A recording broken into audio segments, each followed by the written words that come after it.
Борынгы төркиләр һәм борынгы төрки дәүләтләр темабызның практик өлешен башлыйбыз. Беренче бирем. Таблицаны тутырыгыз. Даталар бирелгән, вакыйгаларны язарга кирәк.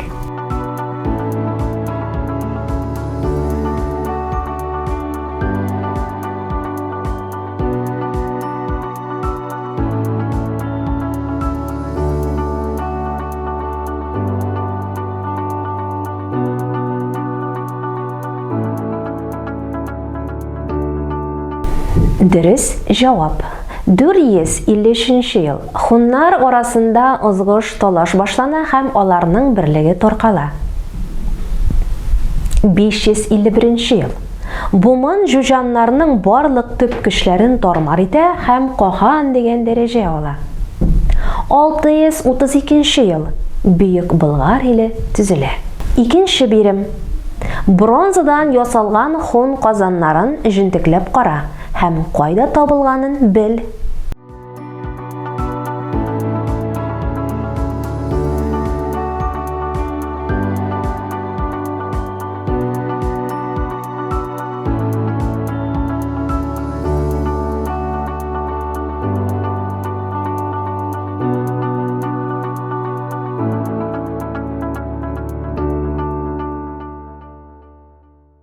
Өченче бирем.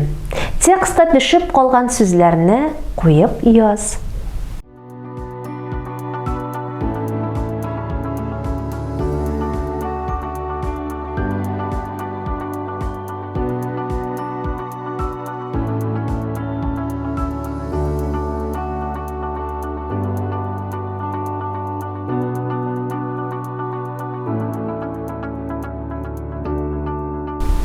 Дөрес җавап. Кытай императоры хуннарны илдән куып чыгару һәм аларны бөтенләй юк итү теләге белән яна. Ике арада излексез сугышлар булып тора.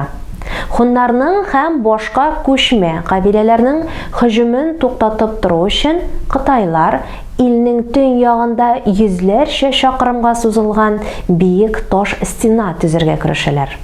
Ул заманнарда салынган биек Кытай стенасы әйбәт сакланган хәлдә безнең көннәргә кадәр килеп җиткән.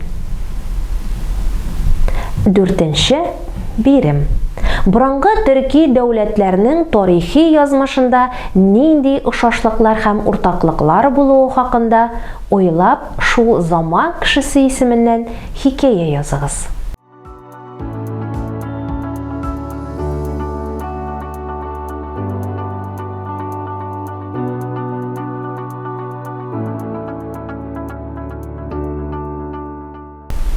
Укучылар, борынгы төркиләр һәм борынгы төрки дәүләтләр диелгән темабызның практик өлеше тәмам.